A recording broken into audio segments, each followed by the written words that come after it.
اللہ رب العزت نے کائنات کی ہر چیز میں فرق مراتب کو رکھا ہے۔ یہاں کائنات میں سب ایک جیسے نہیں، فرق ہے۔ انسانوں میں بھی فرق ہے، جانوروں میں بھی فرق ہے، جمادات نباتات میں بھی فرق ہے، حتیٰ کہ وقت، زمانہ، ایام، مہینے، ان میں بھی آپس میں مراتب ہیں۔ 7 دن ہیں تو ان 7 دنوں میں جمعہ سید الایام ہے، سب سے زیادہ بابرکت دن ہے۔ تو ایسے ہی 12 مہینے،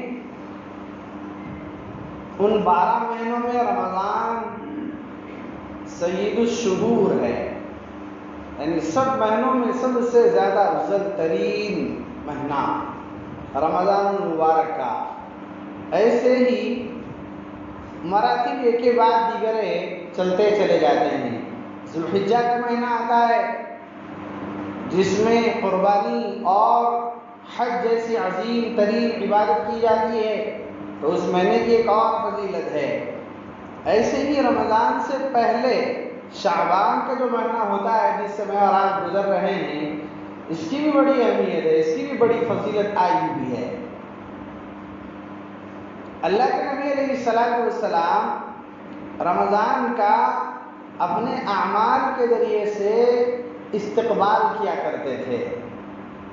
رمضان کی تیاری اللہ کے نبی علیہ السلام شعبان ہی سے شروع فرما دیتے تھے۔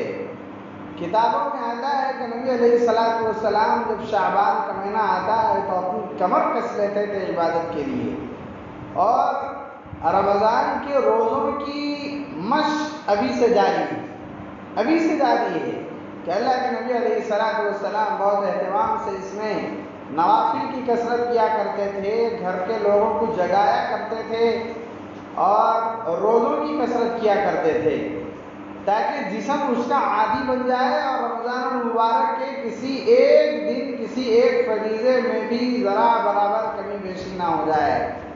اور بہت پہلے ہی سے اس کا اہتمام کیا جاتا تھا۔ دراصل اللہ تعالیٰ کی یہاں سمجھنے کے لیے ایک مثال دے رہا ہوں۔ چند مہینے یا چند دن ایسے آتے ہیں، چند گھڑیاں ایسے آتی ہیں کہ وہ گویا کہ آفر کا ٹائم ہوتا ہے۔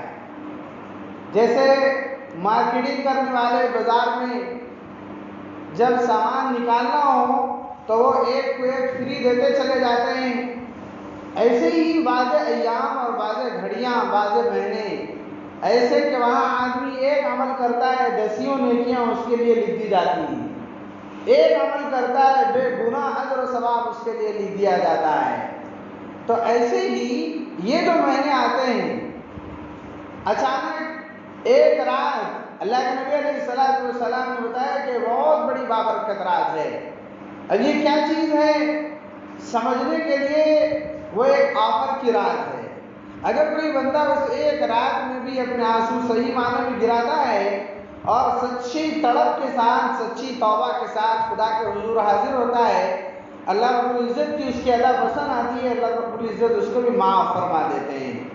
ابھی یہ جو مہینہ ہے، اسی مہینے کے اندر شب برات آ رہی ہے، اور یہ جو رات ہے یہ بھی بڑی فضیلت والی رات۔ اس سے متعلق بھی احادیث مبارکہ میں کئی حدیثیں وارد ہوئی، کئی فضیلتیں اس سلسلے میں آئی ہوئی ہیں۔ تو میرے بھائیوں، نبی علیہ السلام حدیث پاک میں ارشاد فرماتے ہیں کہ لوگوں، تم جانتے بھی ہو کہ تم میں عقل مند کون ہے، سمجھ بوجھ رکھنے والا کون ہے، دانش مند کس کو کہا جائے۔ اللہ کے نبی علیہ السلام نے ارشاد فرمایا، من دان نفسہ، عقل مند وہ ہے جو اپنے آپ کو اور اپنی حیثیت کو جانے، وعمل لما بعد الموت، اور موت کے بعد والی جو زندگی ہے اس کے لیے اعمال کر لے اسی دنیا کے اندر۔ اصل عقل مند تو یہ ہے۔ یہ دنیا ہے، یہ تو سب جانتے ہیں کہ یہ ختم ہونے والی چیز ہے۔ میرے ہاتھ میں دنیا کی جو دولت ہو ختم ہونے والی چیز ہے۔ عام پہ جو کپڑے ہیں یہ بھی چند ہی دن کے اندر بوسیدہ ہو کے ردی کی ٹوکری کے قابل کے ہو جائیں گے۔ چولہے کے اندر یہ ہے کہ زمین کے پتھر پوچھنے کے لیے یہ کپڑا چند دن ہی کے بعد استعمال کر لیا جائے گا۔ دنیا کی جو چیز، جو دولت ہے ختم ہونے والی چیز ہے۔ یہ زندگی ختم ہونے والی چیز، یہ جوانی ختم ہونے والی چیز، یہ میں جو گھر بار بنا رہا ہوں ختم ہونے والی چیز، کاروبار جتنا ترقی کرے ختم ہونے والی چیز، نوکری ملازمتیں ختم ہونے والی چیز، بینک بیلنس ختم ہونے والی چیز، دوست اور دوستوں کے حلقے ختم ہو جانے والی چیز، رشتہ داریاں، خاندان ختم ہو جانے والی چیز، حتیٰ کہ اولاد اور بیوی یہ بھی ختم ہو جانے والی چیز، حتیٰ کہ میری ذات اور میرا جسم یہ بھی ختم ہو جانے والی چیز۔ جب یہ چیزیں ساری کی ساری ختم ہونے والی ہیں تب آدمی ساری کی ساری زندگی اور زندگی کی طاقتیں، عقل اور عقل کی طاقتیں، سمجھ اور سمجھ کی انتہا صرف اسی زندگی پہ لگا دے تو یہ کون سی عقل مندی کی بات ہوگی؟ یہ کون سی عقل مندی کی بات ہوگی؟ یہ تو حماقت ہے۔ یہ آنکھ اگر بند ہو گئی تو بس ختم، یہ دنیا اور دنیا کی ساری چمک دھمک سب کا سب ضائع اور ختم ہو گیا۔ اب جب دوبارہ آنکھ کھلے گی بس اب کھلی کی کھلی رہے گی، اب بند ہونے والی نہیں۔ وہ ہمیشہ کی زندگی ہے۔ آدمی یہاں محنت اور کوشش کر رہا ہے تو بڑھاپے میں کام آ جائے، اس کو یہ پتہ ہی نہیں کہ وہ بڑھاپے تک جیے گا کہ نہیں جیے گا، کوئی نہیں بتایا۔ آدمی یہاں محنتیں اور کوششیں کر رہا ہے کہ اولاد اور اس کی نسل سکون اور عافیت کے ساتھ رہے، کوئی ضروری نہیں کہ اس کی اولاد سکون اور عافیت کے ساتھ آگے تک جیے گی، کبھی بھی جا سکتی ہے، ختم ہو سکتی ہے، لیکن یہ بات تو یقینی ہے، متیقن چیز ہے کہ جو زندگی ہے یہ ختم ہوئے گی، اس کے بعد ایک اور زندگی آنے والی ہے اور وہ ختم ہونے والی چیز نہیں، وہ ہمیشہ ہمیشہ کی زندگی ہے۔ اب وہاں رب الجلال کے سامنے حاضر ہونا ہے اور سوال و جواب ہوگا، پاس ہو گیا تو اب راحت کی زندگی ہے، اگر پاس نہیں ہوا تو اب زندگی کڑوا گھونٹ ہو جائے گی، جو نہ نگلا جائے گا نہ تھوکا جائے گا۔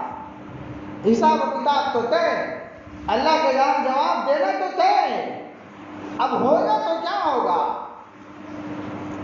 اللہ تعالیٰ صاف ارشاد فرماتے ہیں، یا ایھا الناس انا خلقناکم من ذکر و انثی وجعلناکم شعوبا وقبائل لتعارفوا، اے لوگو ہم نے تم کو ایک مرد اور ایک عورت سے پیدا کیا ہے، حضرت آدم اور حضرت حوا سے ہم نے تم کو پیدا کیا ہے، اور پھر اس کے بعد وَجَعَلْنَاكُمْ شُعُوبًا وَقَبَائِلًا، ہم نے تم کو جماعت در جماعت، خاندان در خاندان، قبیلہ در قبیلہ جو ہم نے تم کو بانٹا ہے، یہ صرف اور صرف اس لیے کہ لِتَعَارَفُوا، آپس میں تم ایک دوسرے کو پہچان سکو۔ یہ جو رشتہ داریاں اور جو خاندان، یہ صرف اس لیے کہ تم آپس میں ایک دوسرے کو جان سکو، ایک دوسرے سے مل سکو، محبتیں اور غم کو بانٹ سکو، بس اتنا ہی مقصد ہے اس کا۔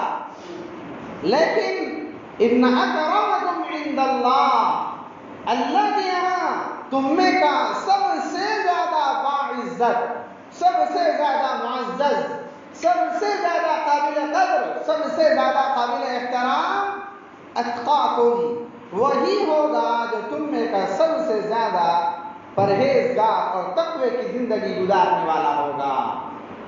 اللہ تعالیٰ صاحب ارشاد فرما رہے ہیں، چاہے وہ پیشے کے اعتبار سے وقت کا سب سے بڑا قاضی ہو، چاہے سب سے بڑا وزیر اعظم ہو، چاہے سب سے بڑا عہدہ اپنے یہاں رکھتا ہو، لیکن تقوی کے ساتھ زندگی گزارنے والا اگر بھنگی ہے، اگر نالیاں صاف کرنے والا ہے، نچلے درجے کا کام کرنے والا اگر تقوی کی زندگی گزار رہا ہے، اللہ اس کو یہ نہیں دیکھیں گے کہ وہ کس مشغلے کے اندر مبتلا ہے، کس مشغلے کے اپنا مشغلہ بنایا ہوا ہے، اس کے تقوی کی بنیاد پر وہ رب ذوالجلال کے یہاں ایک مقام بناتا چلا جاتا ہے۔ زندگی اصل تو یہی چیز ہے کہ ہماری زندگی کے اندر تقوی آ جائے۔ یہ تقوی ہے کیا چیز؟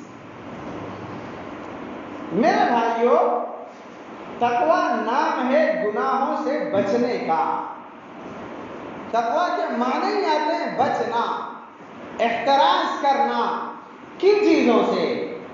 گناہوں سے بچنے کا نام تقوی ہے۔ گناہوں سے بچنے کا نام تقوی ہے۔ حدیث معراج میں بھی آپ نے بھی سنا ہے کہ 50 نمازیں دی گئی تھی، لیکن کم ہوتے ہوتے 5، اور وہاں یہ بات بتائی گئی کہ الحسنۃ بعشر امثالھا، کہ اس امت کی ایک نیکی 10 نیکیوں کے برابر۔ اگر کوئی 5 نمازیں پڑھ رہا ہے تو 50 نمازوں کا ثواب اور 50 نمازوں کے نیکیاں اس کے نامہ اعمال کے اندر لکھے جاتے ہیں۔ لیکن قرآن کریم میں اللہ رب العزت نے جب ان نیکیوں کے بارے میں ارشاد فرمایا تو وہاں یہ کہا من جاء بالحسنۃ فلہ عشر امثالھا، جو ایک نیکی کو لے کر آئے، ایک نیکی کرے، نہیں من عمل حسنۃ نہیں کہا جا رہا ہے، کہہ رہے من جاء بالحسنۃ، جو ایک نیکی کو لے کر آئے اس کو وہ ایک نیکی 10 کے برابر کر کے دی جائے گی۔ تو میرے بھائیوں، نیکی کرنا ایک الگ چیز ہے اور نیکی کو بچا کے رب کے دربار میں لے کے جانا ایک الگ چیز ہے۔ نیکی کر تو رہے ہیں، اعمال صالحہ ہو تو رہے ہیں، لیکن زندگی میں تقوی نہیں، تو ان گناہوں کی وجہ سے یہ سارے کیے کرائے نیکیاں ضائع اور برباد ہوتے چلے جا رہے ہیں۔ اس کی ایک مثال، کوئی بندہ جب بھینس پالا ہوا ہے اور اس کے دودھ نکالنے کا وقت ہوا تو وہ بیٹھ کر سارا دودھ دوہا، بکیٹ بھر گئی، اب دودھ ہی دودھ ہے، لیکن بکری کے وقت میں یہ دودھ بن کر باقی رہنا چاہیے۔ ایسا ہوا کہ اس دودھ کے اندر کوئی کتا منہ ڈال دیا، یا ایک کہ پیشاب کر دیا، یا ایک کہ کوئی گندی غلاظت اس دودھ کے اندر گر گئی۔ دودھ تو ہے ایک بکیٹ، لیکن دودھ کو بچا کے نہیں لا سکا بازار تک، سارا کا سارا دودھ ضائع اور برباد ہو گیا۔ میرے بھائیوں، اللہ تعالیٰ کے دربار میں یہی چیز مطلوب ہے کہ نیکی کرو نہیں، نیکی کو بچا کر لے کر آئیے، نیکی کو بچا کر لے کر آئیے۔ اللہ تعالیٰ صاحب ارشاد فرماتے ہیں من جاء بالحسنۃ فلہ عشر امثالھا۔ یہ جو موسم آتے ہیں، کبھی شب برات کے ذریعے سے، کبھی شب قدر کے ذریعے سے، ہفتے میں جمعے کے ذریعے سے، ایام ذو الحجہ کے موقع سے، رمضان مبارک کے 30 دن کے ذریعے سے، تاخراتوں کے ذریعے سے، اور تہجد کی گھڑی کے ذریعے سے، فجر کے بعد کی مستجاب وقت کی گھڑی کے ذریعے سے، مغرب سے پہلے مستجاب وقت کے ذریعے سے، یہ جو اوقات اور یہ جو موسم اللہ رب العزت کی جانب سے آتے ہیں اور بار بار آ رہے ہیں، یہ موسم اسی لیے ہے کہ ہم اپنی نیکیوں کو بڑھاوا دیں، نیکیوں کو بڑھاتے چلے جائیں۔ لیکن میرے بھائیوں، شب برات اللہ کے نبی علیہ السلام ارشاد فرما رہے ہیں کہ رب ذوالجلال آسمان دنیا تک تشریف لاتے ہیں اور پھر ندا لگائی جاتی ہے الا من مستغفر فاغفر له، ہے کوئی مغفرت طلب کرنے والا کہ میں اس کی مغفرت کر دوں، الا من مسترزق فارزق له، ہے کوئی روزی روٹی طلب کرنے والا کہ میں اس کو روزی روٹی عطا کر دوں۔ اللہ تعالیٰ اپنی جانب سے ندا لگاتے ہیں فرشتوں کے ذریعے سے۔ اللہ کے نبی علیہ السلام نے ارشاد فرمایا کہ جو مغفرت کی دعا مانگے گا اللہ تعالیٰ اس کی مغفرت فرما دیں گے۔ جو روزی روٹی کا طلبگار ہوگا اللہ تعالیٰ اس کو روزی روٹی سے نواز دیں گے، اور جو دیگر اپنے تمام ضروریات کو طلب کرے گا اللہ تمام ضروریات کو اس کے پورا کر دیں گے۔ لیکن نبی علیہ السلام نے بتایا ایک بندہ ایسے مبارک گھڑیوں کو پا کر بھی اپنی مرادوں کو پوری نہیں کر سکتا ہے. اگر وہ مغفرت مانگے تب اس کی مغفرت کو رد کر دیا جائے گا، اس کی دعائیں بھی قبول نہیں کی جائے گی. صحابہ نے پوچھا کہ یا رسول اللہ وہ بدبخت کون؟ اللہ کے نبی نے ارشاد فرمایا وہ بندہ ہوگا جو اپنے دل کے اندر کینہ پال رہا ہوگا. میرے بھائیو کتنی بڑی چیز ہے، اپنے سینے میں ایک مومن بھائی کا کینہ پال رہا ہے. یہ کینہ کیا چیز ہے؟ میرے بھائیو ہم جو دنیا میں جی رہے ہیں، اس دنیا کا کوئی ٹکڑا کسی کی ملکیت نہیں، کسی کی ملکیت نہیں. آپ 2 منٹ کے لیے سوچئے کہ میں اور آپ اس وقت اس زمین پر بیٹھے ہوئے ہیں، آج سے 100 سال پہلے یہاں پر کیا تھا، اور آج کے 100 سال بعد یہاں کیا ہوگا، کچھ خبر نہیں. اگر نسل کی بات چلے، مجھ سے پوچھا جائے کہ آپ سے پوچھا جائے کہ آپ کے دادا پردادا وہاں تک تو یاد ہے، اس کے بعد کچھ نہیں پتا کہ کون تھا اوپر نسل میں. میرے بھائیوں نیچے بھی ایسا ہی ہوگا. ایسا نہیں کہ ہم جو کر رہے ہیں تو ہم کو رہتی دنیا تک یاد کیا جائے گا، قیامت ہم یاد کیے جائیں گے. نہیں، نفس پیسے سے، نفس عہدے سے، نفس تجارت سے، نفس خاندان سے، نفس حسب و نسب سے کوئی کسی کو یاد نہ رکھا ہے، نہ رکھ رہا ہے، نہ رکھے گا قیامت کے دن تک. اگر کوئی کسی کو یاد رکھتا ہے، یہ کہ اس دنیا میں کسی کو یاد رکھا ہے، ان کے اپنے اعمال کے سبب یاد رکھا ہے. میرے بھائیوں صحابہ دنیا سے گئے ہوئے 1400 سال ہو چکے ہیں، 1400 سال، لیکن آج تک ایک صحابی، ان کا نام، ان کا نسب، ان کے اعمال، ان کی ہسٹری ساری کی ساری محفوظ ہے اور یاد ہے. نہ میرے سگے ہیں رشتے کے اعتبار سے، نہ آپ کے سگے ہیں، لیکن اسلام کے اعتبار سے وہ میرے اور آپ کے مقتدی.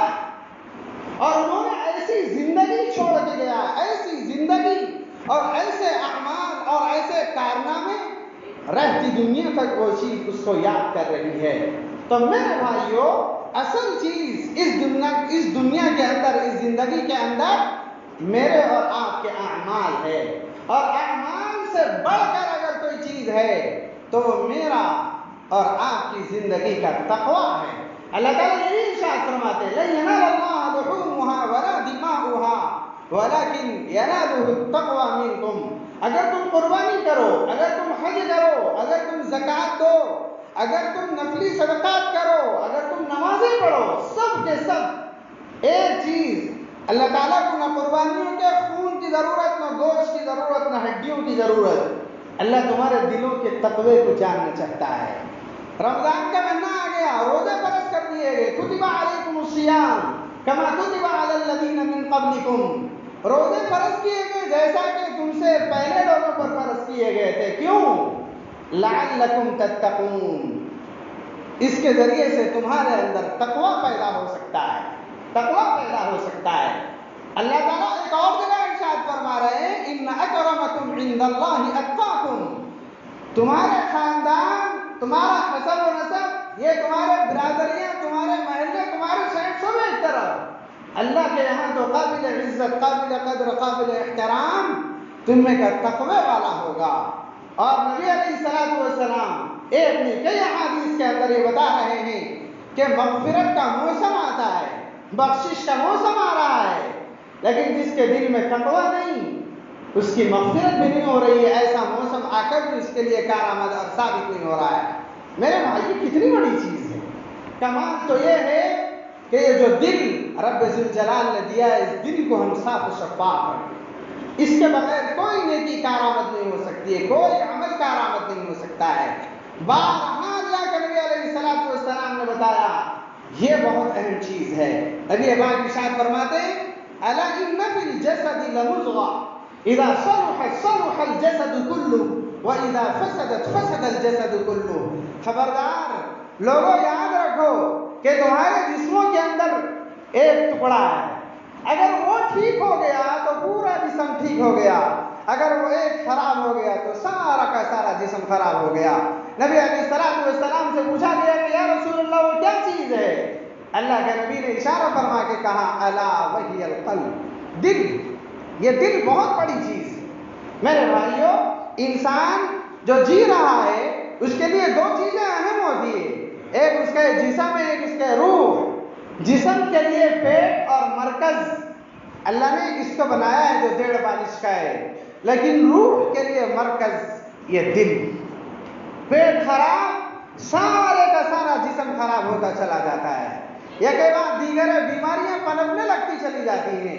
میرے بھائیوں، جسم چاہے جتنا اچھا ہو، اعمال چاہے جتنے اچھے ہوں، لیکن اگر یہ دل خراب ہوتا ہے تو بس اب وہاں سے ساری کی ساری روحانی بیماریاں چلنے لگتی ہیں، اور روحانی بیماریوں کی انتہا آدمی ارتداد پہ جا کے رکتا ہے۔ کتنی بڑی چیز! میرے بھائیوں، اس دل کی حفاظت کر لیجئے۔ یہ جتنے موسم آ رہے ہیں، یہ جتنے نیک ایام آ رہے ہیں، اللہ کے نبی علیہ الصلوۃ والسلام رمضان کا مہینہ آنے سے پہلے ہی سے رمضان کی جو تیاری کر رہے ہیں۔ کیوں؟ کیا نبی پاک کا جسم اس لائق نہیں تھا کہ وہ براہ راست رمضان میں اگر روزے رکھے تو کمزور پڑ جائے؟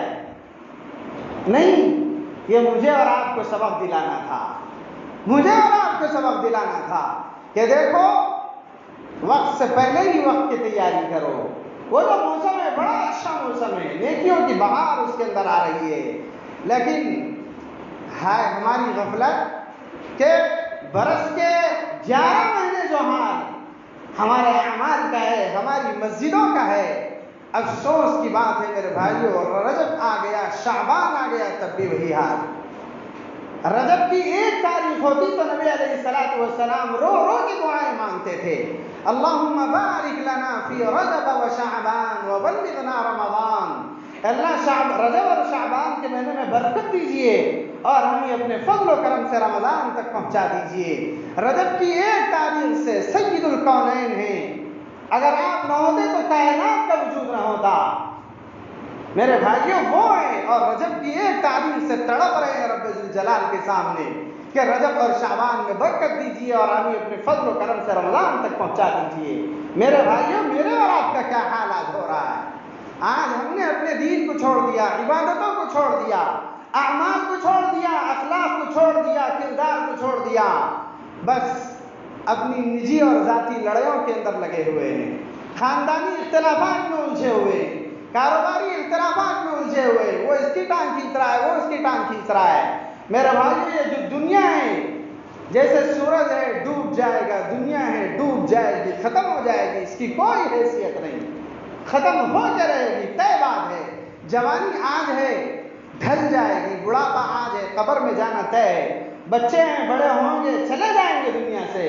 میرے بھائیو، یہ جو فانی دنیا ہے، ختم ہونے والی حادث دنیا ہے، اس کے پیچھے تو ہم اتنا دماغ لگا رہے ہیں، لیکن موت کے بعد کی جو اصل زندگی ہے کبھی سوچ رہے بھی نہیں، کبھی سوچ نہیں رہے ہیں، جبکہ نبی علیہ السلام یہی کہہ رہے ہیں الکیس من دان نفسہ وعمل لما بعد الموت۔ تم میں کا عقل مند تو وہ ہے جو اپنی حیثیت اور اپنی اصلیت کو سمجھے اور موت کے بعد کے وقت کے لیے تیاری کرے۔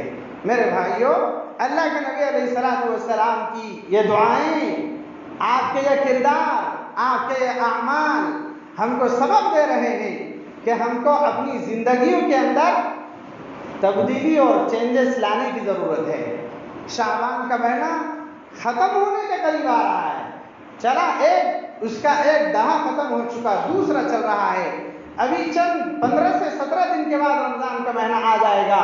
میرے بھائیوں، اپنے اپنے گھروں کے اعتبار سے، اپنے اپنے ذات کے اعتبار سے آپ سوچئے کہ ہم رمضان کے لیے کیا تیاری کر رہے ہیں۔ تیاری کرنا چاہیے، اپنے گھروں کے اندر بھی کرنا چاہیے، ذاتی طور پر بھی کرنا چاہیے، مسجدوں کو ابھی سے آباد کرنے کی کوشش کرنا چاہیے۔ اگر ہم اب سے آباد کرتے رہیں تو پھر امید کی جائے گی کہ رب ذوالجلال رمضان المبارک کے قیمتی اور ضروری مواقع میں ہم کو اپنے گھر کے لیے، اپنی عبادت کے لیے قبول فرمائے گا۔ دل سے دعائیں ہیں کہ اللہ پاک ہم تمام کو اپنی حیثیت کو سمجھ کر، دنیا کی حیثیت کو سمجھ کر ما بعد الموت کی تیاری کرنے کی توفیق نصیب فرمائے۔ رمضان اور رمضان جیسے جو مواسم آ رہے ہیں، نیک موسم جو مل رہے ہیں، اس کو پانے کی توفیق نصیب فرمائے اور اس کو حاصل کرنے کی، اس کی قدر کر کے اپنی مغفرت کروا لینے کی توفیق نصیب فرمائے۔ آمین وآخر دعوانا الحمد للہ رب العالمین۔